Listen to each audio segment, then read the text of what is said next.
السلام عليكم خوتي، مرحبا بكم في قناتكم خلف الظلام. قبل ما نبداو الجزء الثاني بغيت نقول لكم واحد الحاجة. كاين ناس كيآمنوا بعالم الأرواح وكاين اللي كيشوفوا غير خرافات. انت اللي كتفرج دابا كتب لي في التعاليق واش كتآمن بالسحر والجن، ولا عمرك وقع لك شي موقف خلاك تشك ان كاين شي عالم خفي حولينا. خلينا نرجعوا لقصتنا. دازو 3 سنين ورشيد معذب نفسيا وجسديا.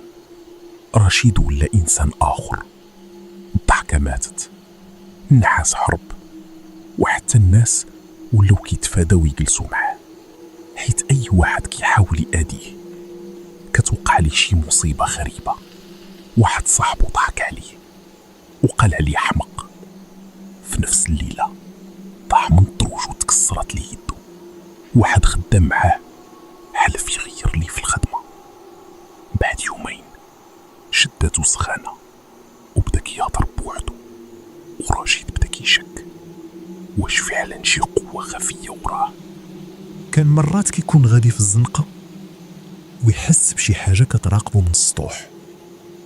يدخل ما يلقى حتى واحد، وفي الليل الرعب الحقيقي. كان كيفيق مع 3 ديال الليل على صوت الحفيف تحت السرير. نهار قرر يشوف، هبط شويه بعينيه وشاف مخلوق اسود، جسمه رقيق بحال العنكبوت وكيزحف ببطء تحت السرير. رشيد شمت بلاصتو. المخلوق رفع راسو وعينيه صفر. رشيد غوت وشعل الضوء، والو، ما كان حتى شي حاجه. ولكن من داك النهار بدا كيشوفهم بزاف، مره في الكوريدور، مره في السطح، مره في الحمام. مخلوقات كتزحف، كيبانو تانية ويختفيو. ورشيد بدا كيحس براسو غادي يحماق. كان كيمشي للبحر يجلس بوحدو قدام الموج، حيت غير تما كان كيحس بالسكينة. ولكن حتى البحر تبدل. نهار كان جالس في الليل، البحر كان هادئ عادي، وفجأة الموج بدا كيهيج بطريقة غريبة، والريح ولات باردة بزاف. ورشيد شاف وسط البحر بحال وجه كبير كيتشكل من الماء وكيهمس ليه: رجع، راهم كيتسناوك. رشيد بقى كيشوف مصدوم، وفجأة رجع البحر عادي بحال ما وقع والو. من بعد هاد الليلة الأحلام تزادوا خطورة. كان كيشوف راسو في غابة سوداء، الأشجار طويلة والضباب كثيف، وكيكون ماشي وحس شي حاجة كتبعو. وفجأة حتى واحد النهار مشى عند المعالجة من أكادير وقالت ليه: الحل ما بقاش عندي، خاصك تمشي لشمهروش. رشيد قال لها: شكون هذا؟ سكتات شوية وقالت: القاضي ديال داك العالم. رشيد حس الدم برد في جسمه. كل ما قرب الجبل الهوا تبدل والبرد زاد، وكان حاس بحال شي عيون كتشوف فيه من بين الأشجار. وصل لبلاصة مهجورة السكوت فيها مرعب. وفجأة شاف غراب ضخم واقف قدامه، العينين ديالو حمر وكيتفرج فيه مباشرة. الغريب هو أن الغراب ما هربش، بالعكس دار دورة ووقف شوية بحال كيقول ليه: تبعني.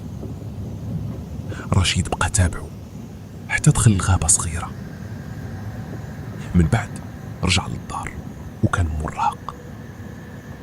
ليلتها ملي حط راسو ينعس. تك تك تك، شي حاجة كتضرب في الشرجم.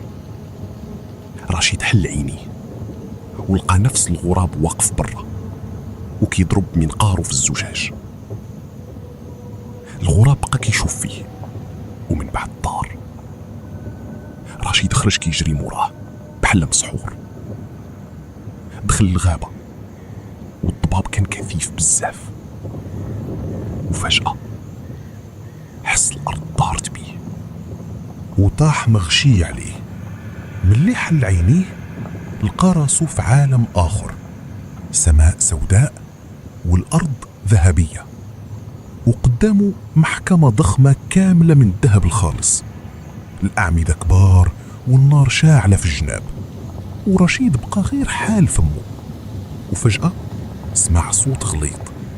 رشيد آجي شاف قدامه قاضي ضخم، الجسم ديالو بحال واحد كيدير رفع الأثقال، ولحيته بيضة طويلة، والعرش ديالو من الذهب الأسود. رشيد قرب وهو كيرجف. القاضي قال ليه: تعرف على جيتي؟ رشيد قال بخوف: لا.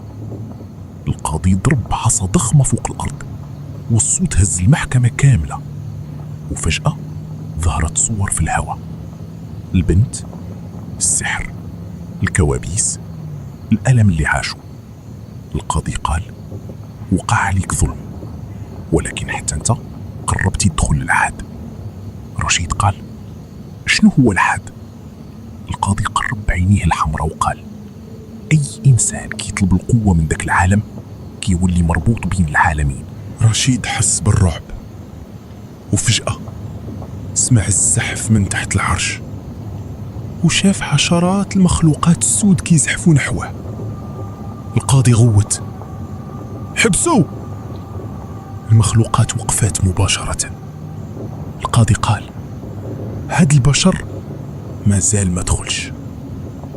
ومن بعد عطاه واحد الخاتم أسود، في الوسط ديالو حجر غريب كيلمع بضوء أزرق، وقال لي: هاد الخاتم غادي يحميك، ولكن ما تستعملوش بالغلط. رشيد شد الخاتم، وفجأة المحكمة كاملة بدات كتختفي، والأصوات بدات كتصيح: راه راجع راجع. فاق رشيد، لقى راسو داخل كهف بارد، وقدامه نفس الخاتم. رشيد بقى مصدوم، شد الخاتم وخرج من الكهف بصعوبة. رجع لكازا عند امه. أول ما دخل قالت ليه: فين كنتي؟ راك غبرتي أيام. رشيد سكت، حيت حتى هو ما بقاش عارف واش اللي عاشو حقيقي ولا الجنون بدا كيسيطر عليه. دازت أيام، شهور، ورشيد بدا يتعايش مع داك العالم. ولكن مرة الخاتم كان كيسخن بوحدو، وكيعرف باللي شي خطر قريب. ومرة قال لي واحد الجملة عمري ننساها: ما تعاودش هاد الهضرة لحتى واحد، راهم صعاب وعندهم غير النيشان.